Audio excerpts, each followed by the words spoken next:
All right, you all. Welcome to EdTech Tuesdays with ATMs and friends. And this is our final one for this school year. We will pick back up since we had such a high demand. And I want to say thank you all for joining us this afternoon. This is May I Teach You About Engaging Technology Tools and Strategies. My name is Pernell Allen. I'm the Alabama Technology and Motion Specialist located at the University of Alabama at Birmingham, UAB. Go Blazers. Those other universities were to the left or where other ATEM specialists and the regional in-service centers are located across the state. That is my contact information. If you need to get in contact with me, use either one of those emails. I do respond to both. And if you're on Twitter, X, Twix, I'm at UAB_ATEM. If you like this session or any session provided by ATEM, use hashtag ATEMPD on any and all social media platforms. Region 5 serves the following LEAs. That's Alabama Aerospace and Aviation, Bessemer, Birmingham, Empower Community, Freedom Academy, Fairfield City Schools, I3 Academy, Jefferson County, Leeds, Legacy Prep, Magic City Acceptance Academy, Midfield, Tarrant, and Trustfield City Schools.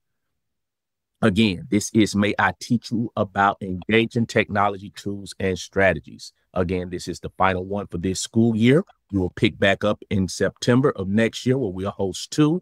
And following that, it'll be the second Tuesday of each month.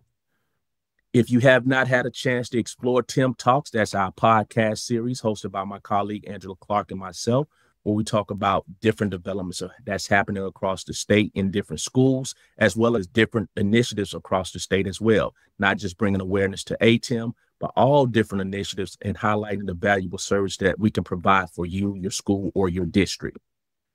The latest podcast episodes include Falling Forward with Challenges with Dr. Garner, and as well as Dr. Kimberly Clark Moss, who's the technology specialist in Birmingham City Schools, and her topic was Moss Motivation, Bridging Gaps with Tech and Art. So if you get an opportunity, check those out. You can listen to them on Spotify, Amazon Podcasts, or Apple Podcasts.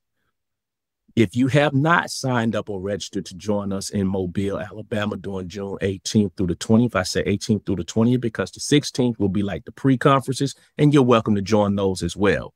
But 18th through the 20th, Alabama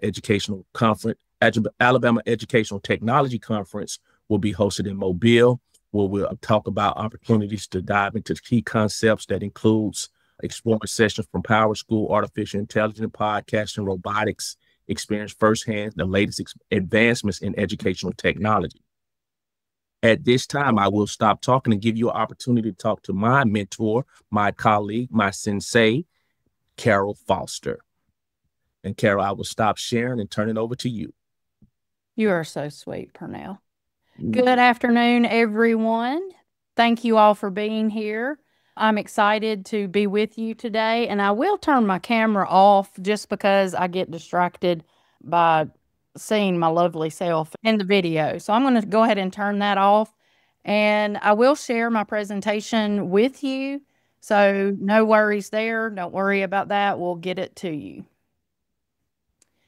And you should see my screen right now, Pernell. Yes, we do. All right, perfect.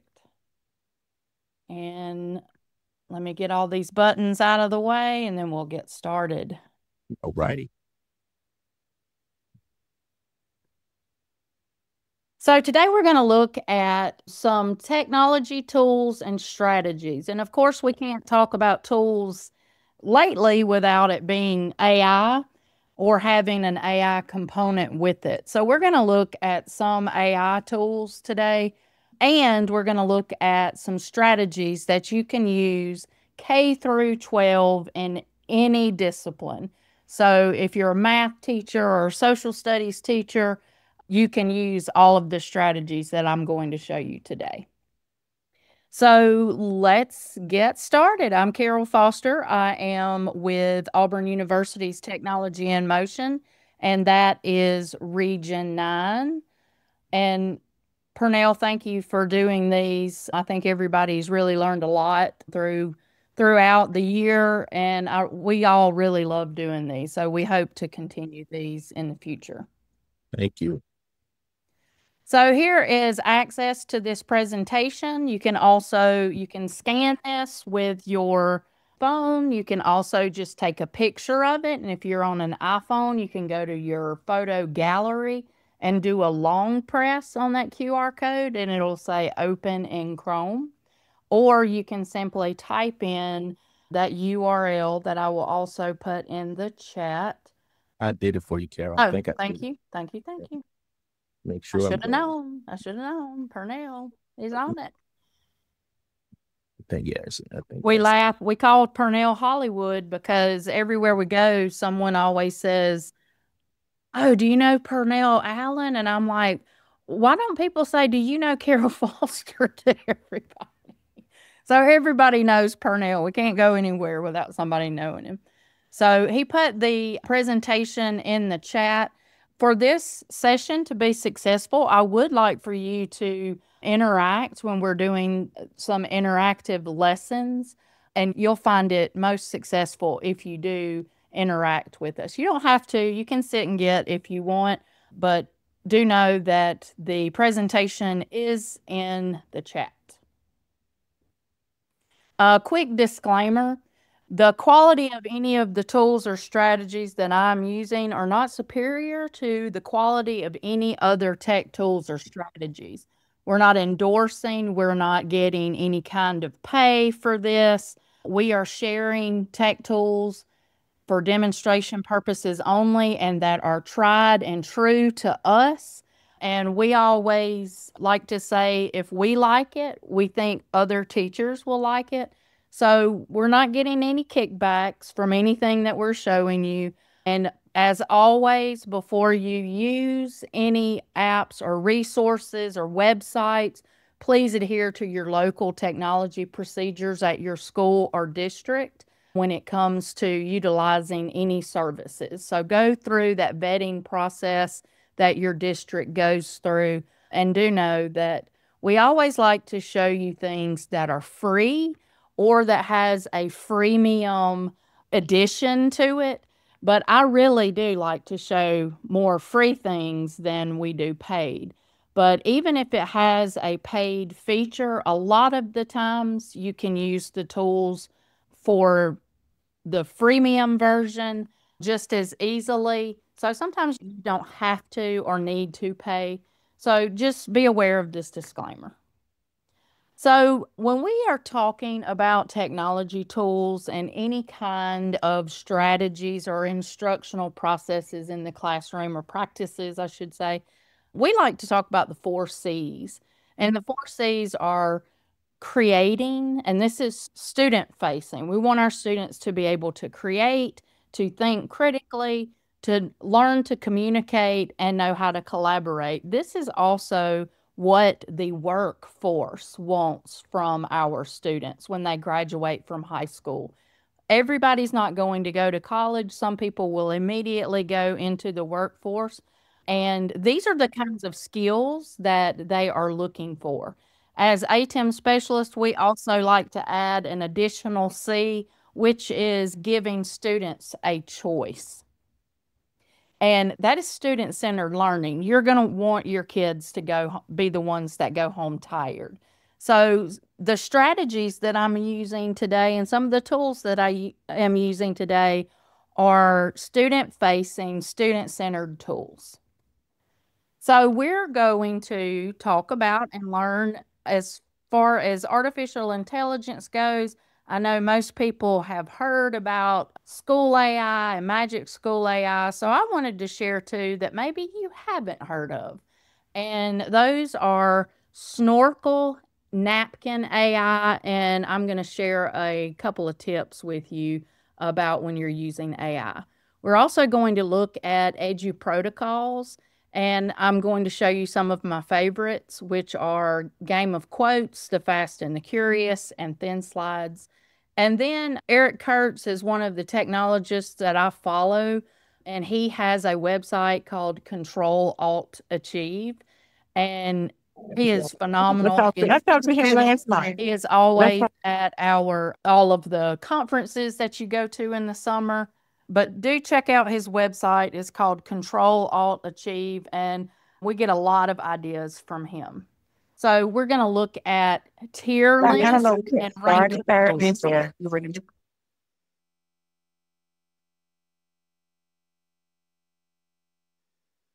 Before I get started, I do want to show you, I always like to throw little nuggets of knowledge at you. And I'm using Canva for my presentation. And did you know if you're in presentation mode with Canva and you press the B button, it will blur the screen.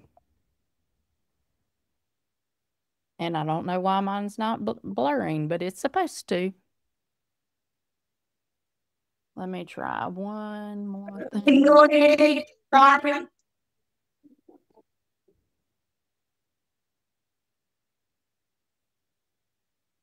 Let's try it again. There we go. So B blurs the screen, and you press B again to unblur it. If you'll mute your microphone. D for drum roll. C for confetti. And these are great if you are doing virtual presentations. The O will give you some bubbles. If you want to get your kids' attention back after maybe doing some shoulder-to-shoulder work, you can press the Q button. You will unveil if you don't want your kids to see the next slide, or if you want to be dramatic like I was in the classroom, you can. And then M for mic drop. And then if you press anything from 0 to 9, it will start a timer. So if I click on the number 5, it starts a 5-minute timer. I can adjust that by minutes by clicking on the top.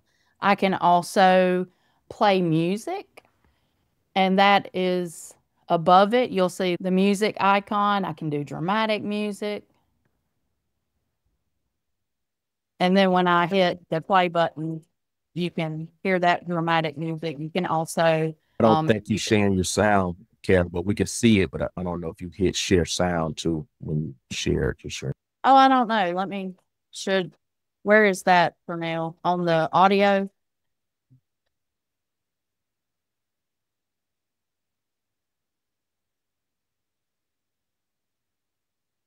It'll be another, I'm sorry. It should be like when you hit share your screen, it'll be another little check box to share your sound.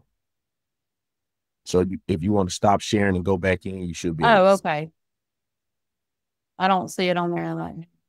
Yeah, now hit share, and then you should see the screen share, and then you should see a check box to say. Oh, yeah, I do. Now you can do it. There you go. I don't know why they don't just automatically share the sound. That's crazy. So now we got you. We can get music now. Okay. All right. So that button is up here, and if I want to mute it at any time, I can just pause it. And then to quit the timer, I can just hit another number or the same number, and it'll go away. So those are the presentation mode buttons in Canva.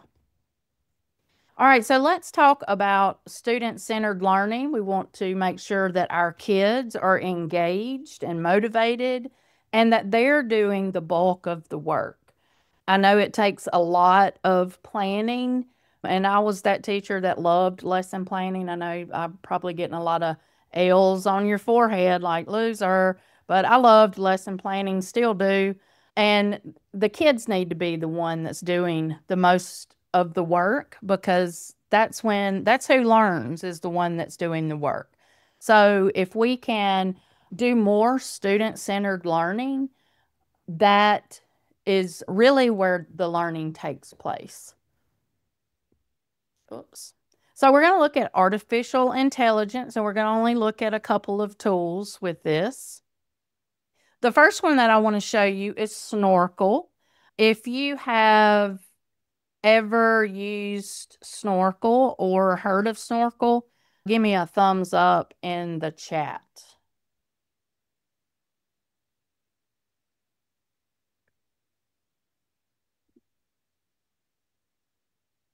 Okay, and Snorkel is new to me as well. I've got it linked, so if you click on this image, then it will take you out to Snorkel.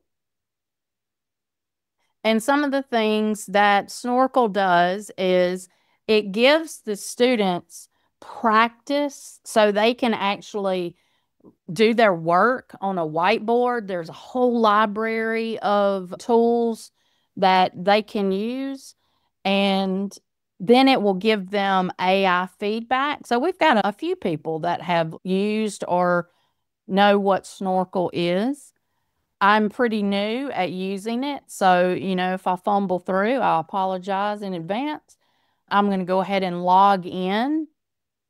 You can register as a guest. I went ahead and used my Google to register, but as far as kids, they could actually sign up as a guest and not have to have an account.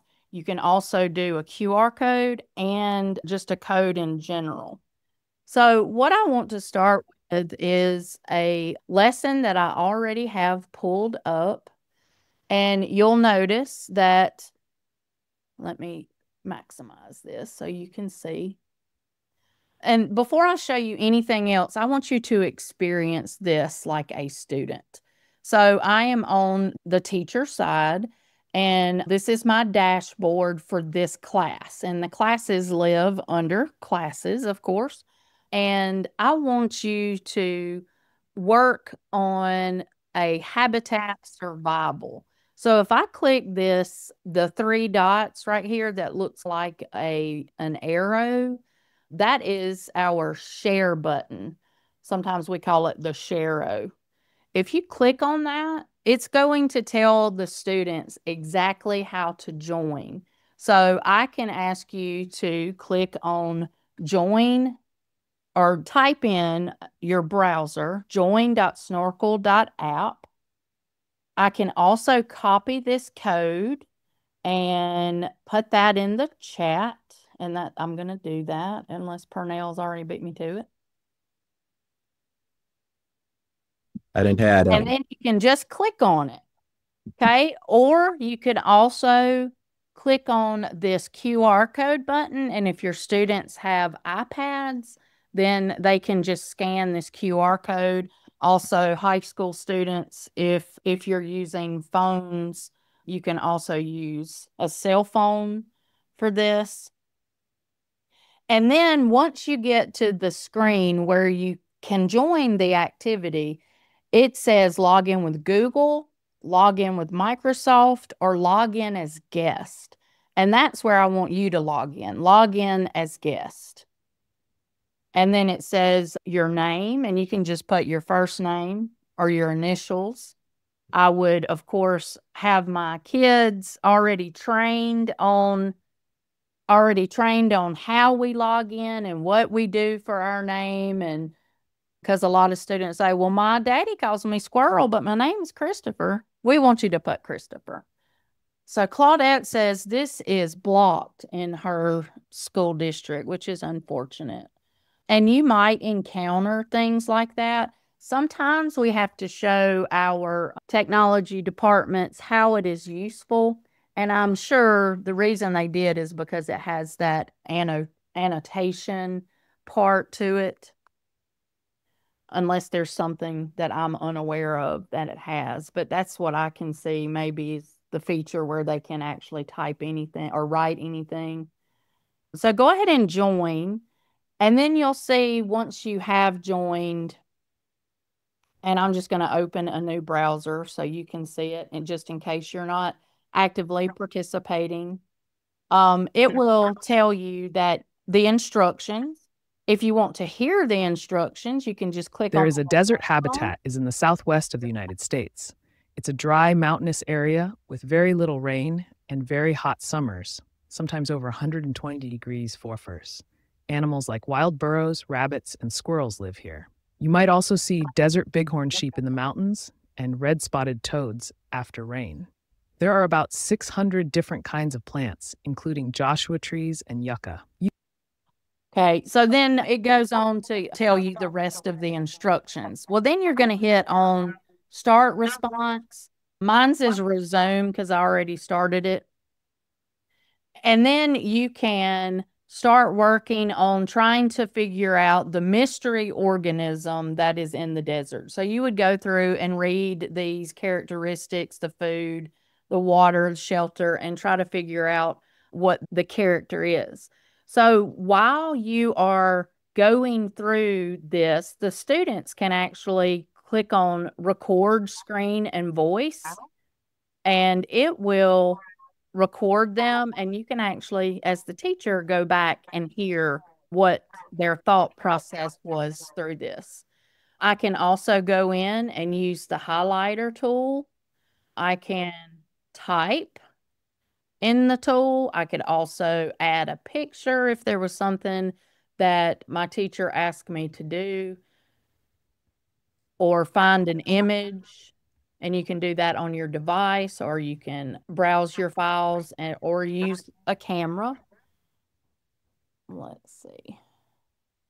And here's the annotation, and I can choose the color that I want to use, and I can write on it. So if I was going through, I could show my teacher what I'm thinking. The code is, if you'll just, in the chat, there is a link. Let's see if I can find the code again. Oh, somebody needed. Yeah. So it is 9CXM2F.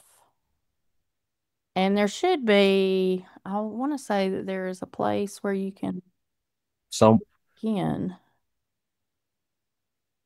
And I have noticed things about this app that I wish it had, and one of those things is being able to show the code to students that come in the room late.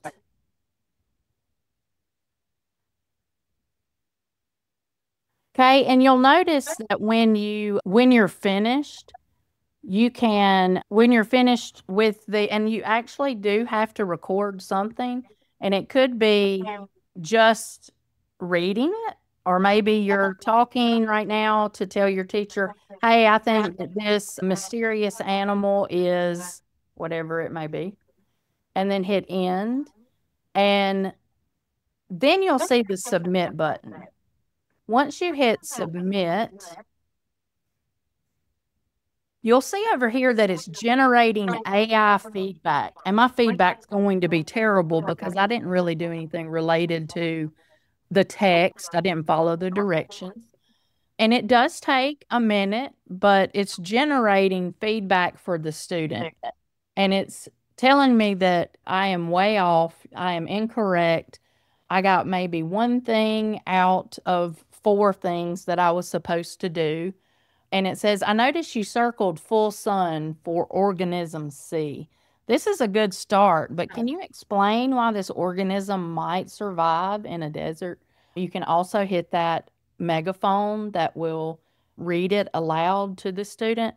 And if I am okay with these answers, I could actually do something else if I wanted to. So if I go back to the teacher page, you'll see if I click on this, it will show me the ones that have been done.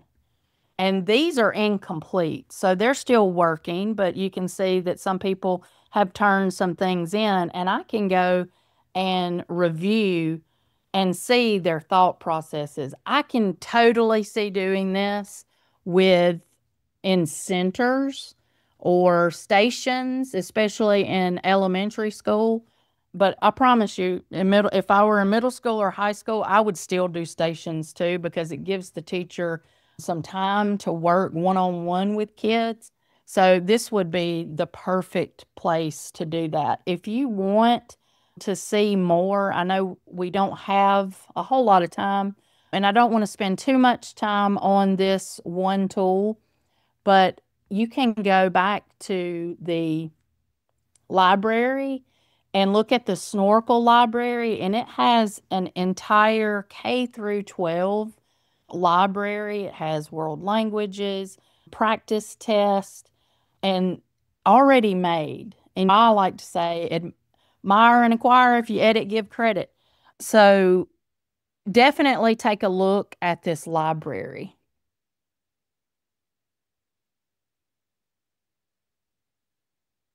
Yes, Michelle, you can access already made. So I can go into math, science, reading, language arts, and general. And look right here, edu protocols, and we're going to go over some of those in just a few minutes.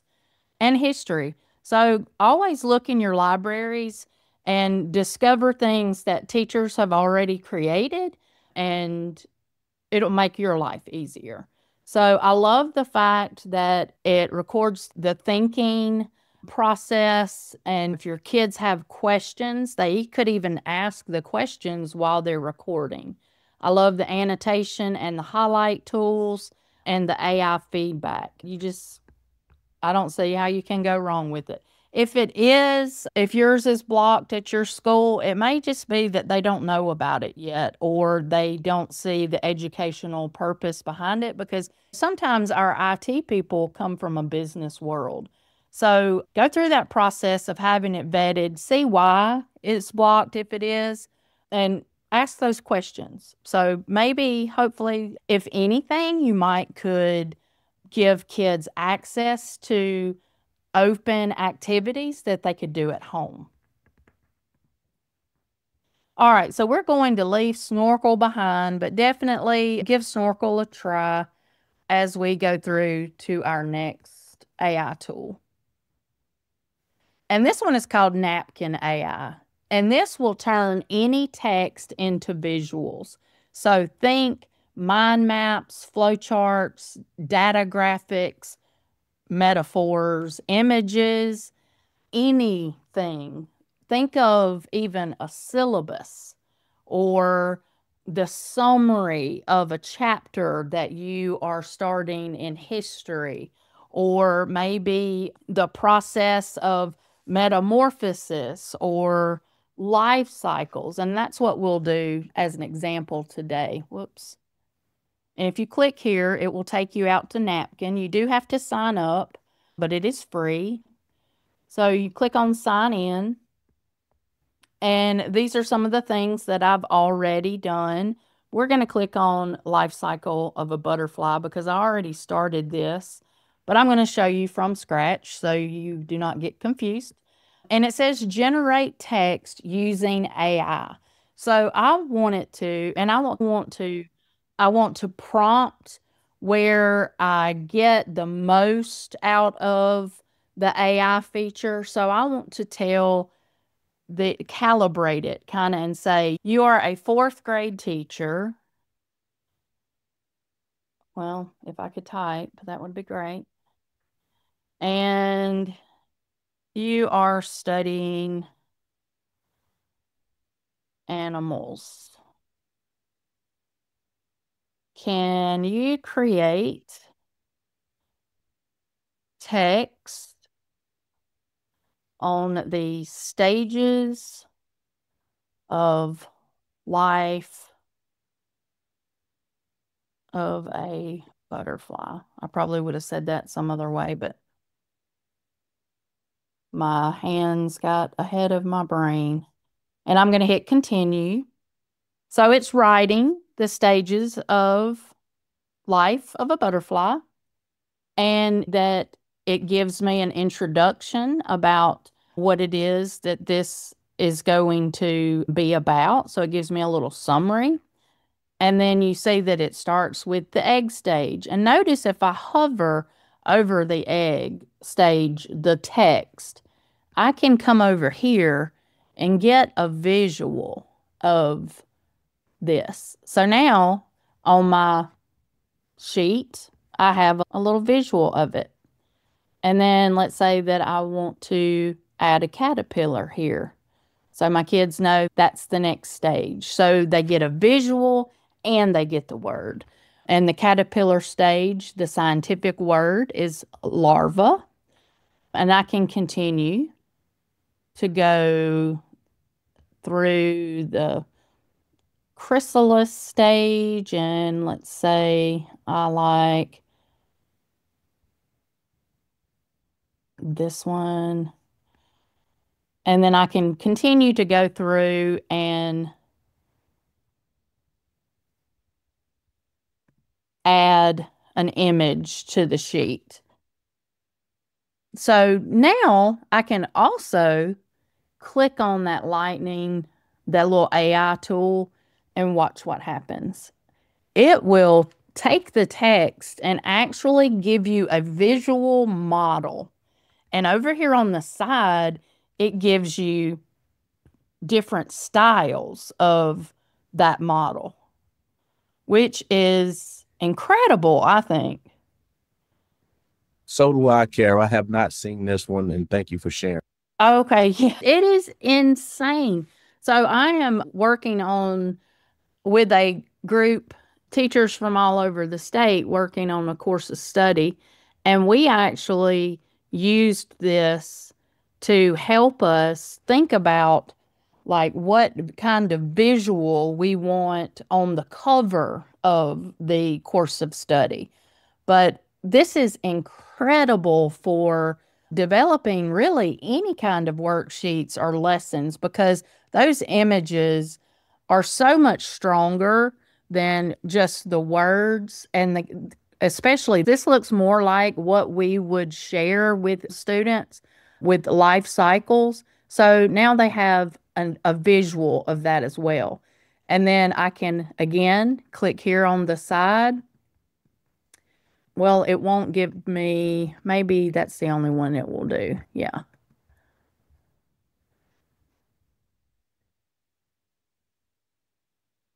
And I could actually put that at the end if I wanted to. You can go back and change. That one's cute as well. If you click on it, you can share it. You can change the style. I can change the color, the font. And some of these are going to be premium features. But for what I have used Napkin for, I have been able to use just the freemium features. So definitely go through and look, but this one is so easy. And there also is a library.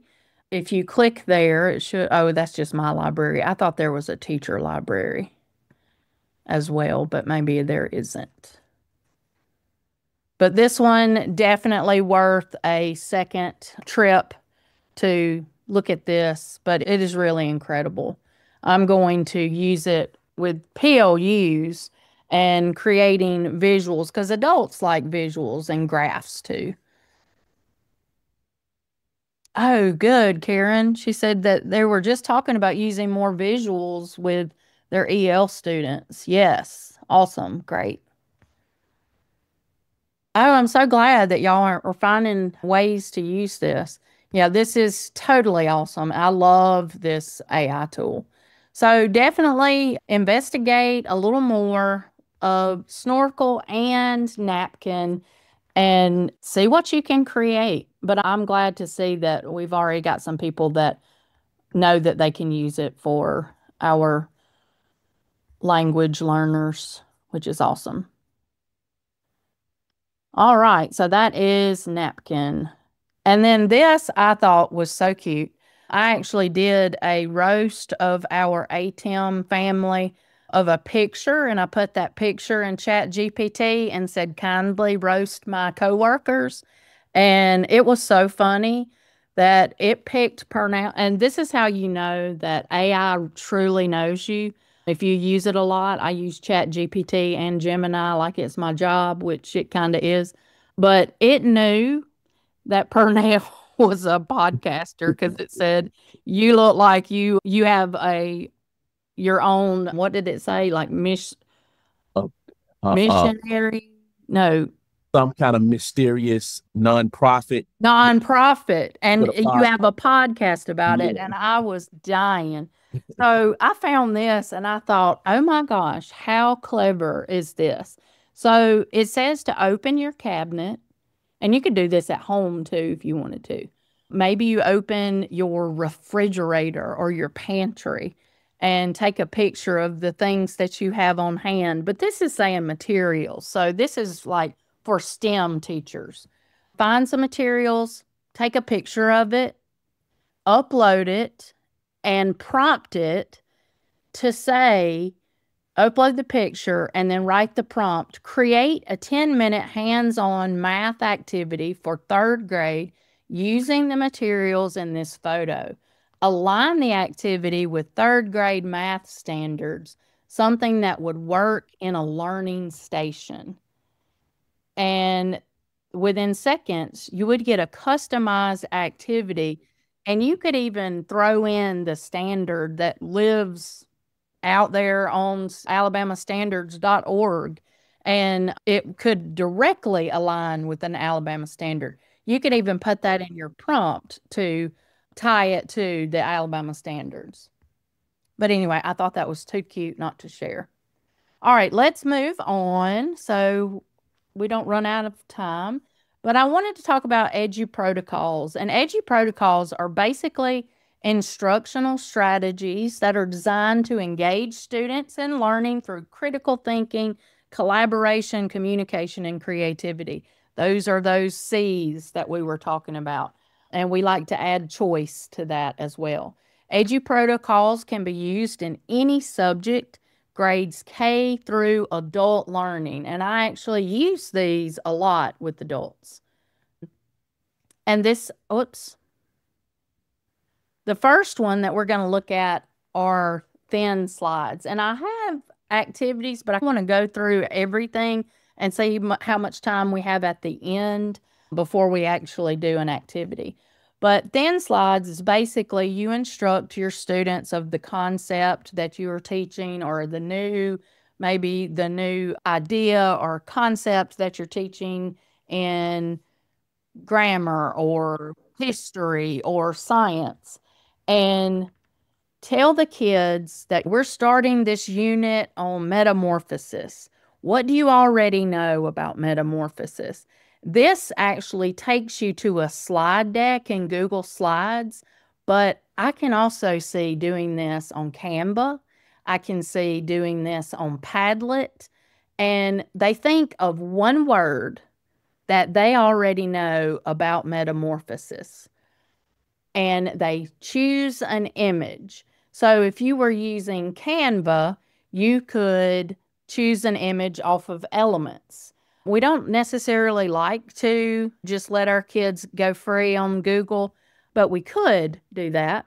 So one word, one image that would represent what they already know about metamorphosis. Give them 3 minutes to build the activity. So this is what the slide deck looks like. And you could easily create your own. And if you don't know already, Google has new templates. They went a long time with just having very basic templates, but they have new templates. But this is ready for you to click File, Make a Copy, and you can have a copy of this entire presentation. So the kids would pick a slide, and here are some examples. Like if you were studying in science, DNA, this person said, I see twisted is my word, and this is the image that I'm using. So if you're using Google Slides, you can basically just go to Insert Image. I can create an image from the generator. I can upload an image that I already have, or I can search the web. I don't know where that one is. Maybe, right here, Stock and Web. So it will open on the side.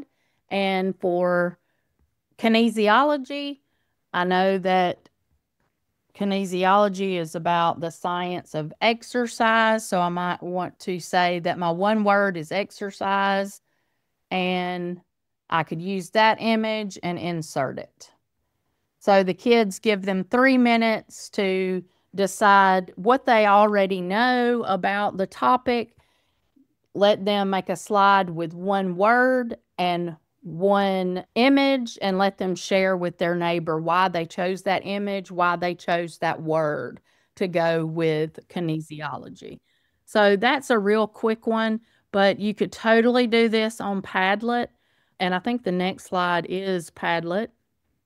And I don't think we're going to have time to do this, but if we did, I want to show you what you could do. And if you are one of my fast learners, if you click here, it's going to take you to a Padlet. And My word is we're thinking about, or we're about to learn about habitats of animals.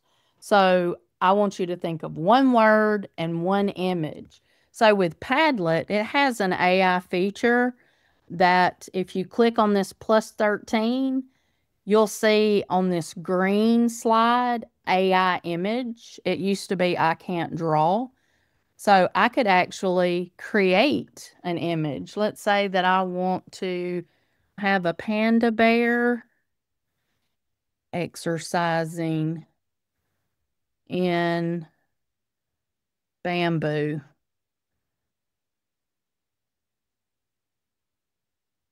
And it's going to give me 4 possible, oh, look, that one looks like exercise. So I can put that as my image. And habitat, I might say jungle, I know is a habitat. So that's my one word, one image, and click publish.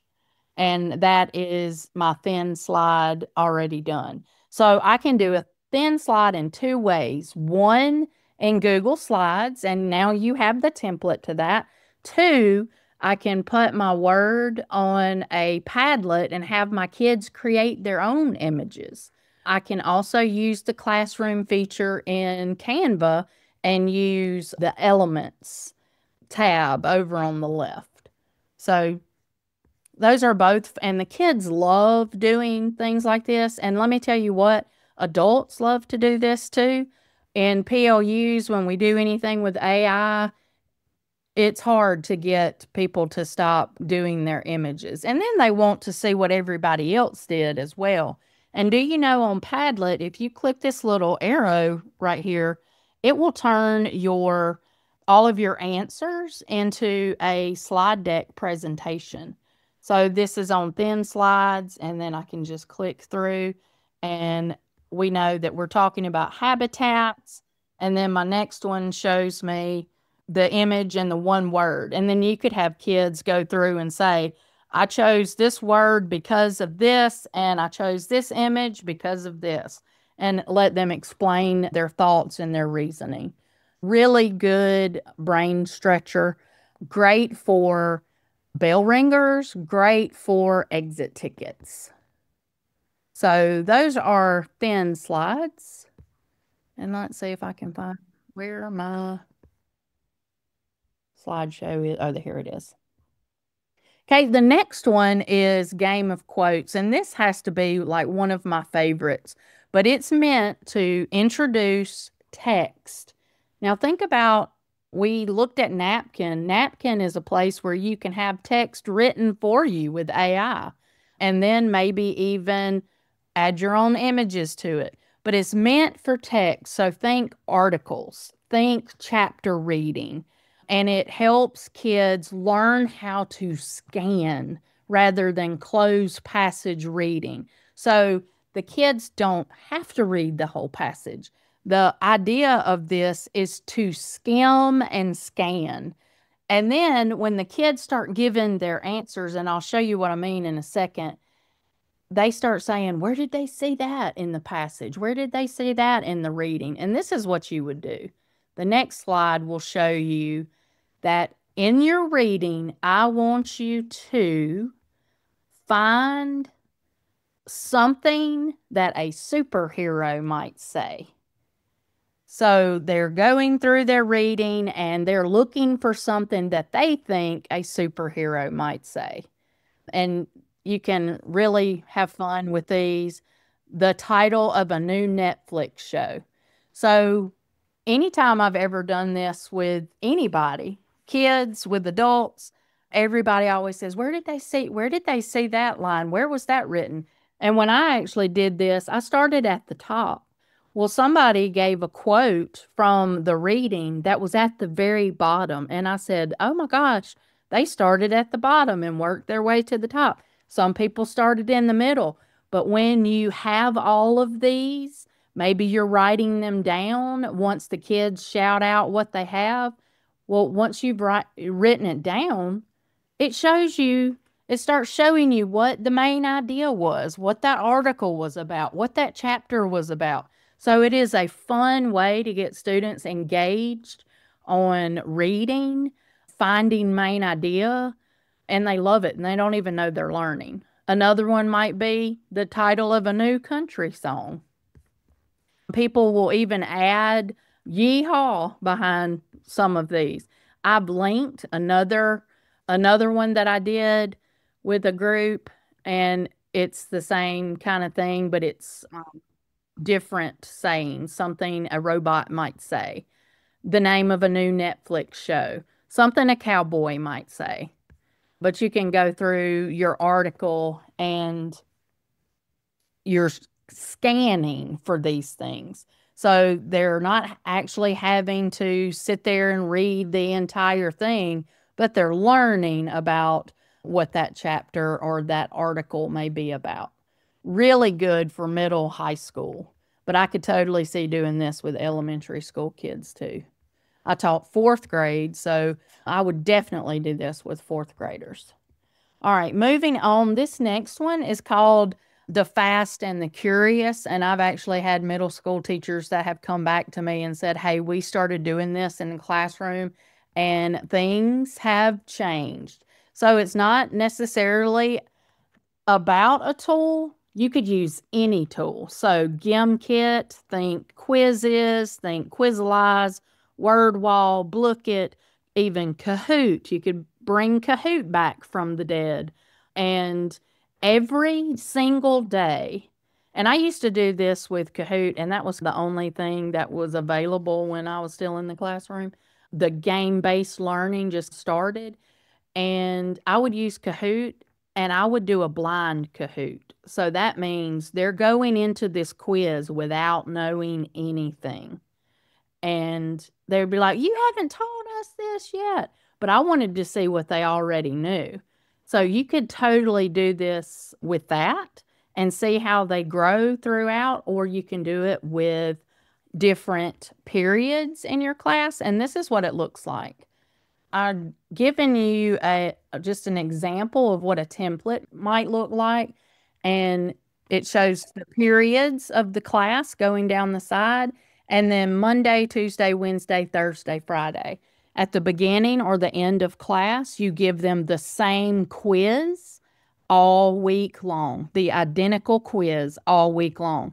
So you are having them strive to be better tomorrow and to beat that score tomorrow. So not only are you having a competition with your class, you're also having a competition with the other periods classes. So look at these examples and you can read what different teachers have said about how this changed everything in their classroom. Some of them said, are we ever going to do any actual work? And they didn't even realize that they were learning. But you could just put this on a chart, have it on the board, maybe have your classroom helper do one at the beginning, Fast and the Curious, go make our chart for the week. But we actually did this in a 3-day PD. So every day those teachers came back and we quizzed them on the different pedagogies that we were learning about. And every day we had the same quiz and they wanted to make sure that they beat their score. But this is such a fun way to engage students, and they're actually learning the content. And I believe I first heard this, I think, from Carl Hooker. And if you don't know Carl, he's another technology. If you ever see him at a conference, don't ask any questions. Just go to his sessions. If you ever see him at a conference, he's amazing. But you can do a Google search on him, and he has some wonderful ideas, but I first saw this with him. All right, let's move on to the next one. And this is something that I found from Eric Kurtz, who has the website Control Alt Achieve. And Pernell, if you'll find that website and put it in the chat so everyone will have it. Okay. And you know what I'm talking about, don't you? Yes. Okay, perfect. He has like massive blog posts and anything Google that you want to learn, he's already done a PD on it. So just grab it from his website. So this is a ranking tool. He calls it a tier list. I remember doing this when Intel used to have a teacher program, and one of their big things was ranking things. And you think, well, how does this reach critical thinking? But if you really think about it, it does. So you want to rank, and this again is a website, not a website, I'm sorry, a Google slide deck that you are welcome to make a copy of, and Eric has given his blessing to do this.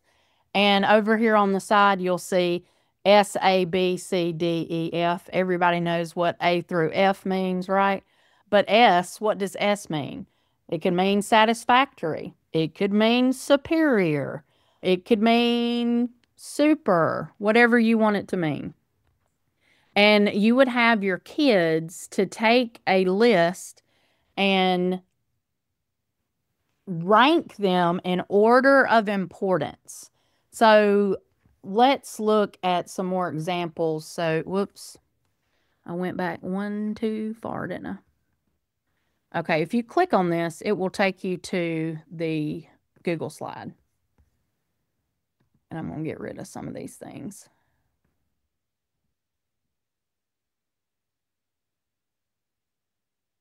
Okay, and this will show you that when you're doing ranking list or tier list, whatever you want to call them, you would want each student to make a copy and have their own copy. If you share this with your kids, and it can just be one slide that you share, just make sure that every student that you select make a copy for each student. So this is what a tiered activity list would do for your kids. It makes your kids highly engaged. It makes them think critically.